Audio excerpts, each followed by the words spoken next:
Ipagpapatuloy ng NBI ang investigasyon sa umano'y pamimeke ng mga Special Allotment Release Order o SARO kahit patuluyan na itong binuwag ng pamahalaan. Narito ang ulat ni Noel Perfecto.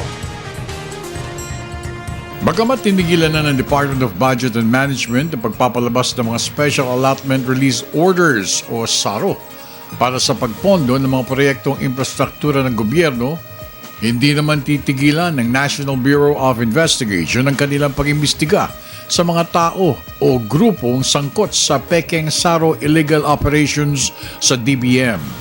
Matatandaan na mismong si Justice Secretary Laila De Lima ang nag-utos sa NBI na hanapin, tukuyin, imbestigahan at kasuhan ang lahat ng mga madadawit sa katiwalian maging sino pa man ng mga ito.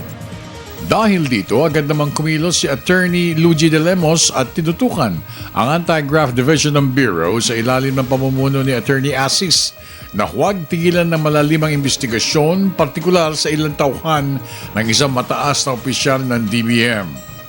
Kasama sa mga hinahanap ngayon ng NBI ay isang driver, janitor at secretary ng undersecretary na base sa ebidensya ay swak sa pagpapakalat ng mga pekeng SARO kapalit na malaking halaga ng salapi. Ilan rin sa mga tauhan o consultants ng mga mambabatas ang iaanyayahan ng Bureau para magbigay ng liwanag sa investigasyon.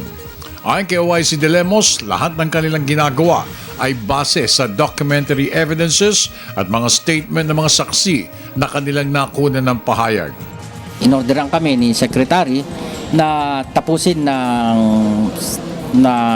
sa lalong madaling panahon ang pag-iimbestiga sa SARO na ito at nagkaroon nga ng deadline yung ating anti-graft division na pinamumunuan ni Attorney Asis at medyo maganda ang takbo at inaalam nila kung sino ang pinuno dito sa likod ng sindikato sa pag-release ng mga fake SAROs.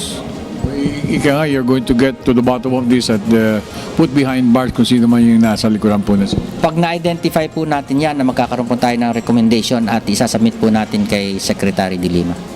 Para sa Telebisyon ng Bayan, ako naman si Noel Perfecto.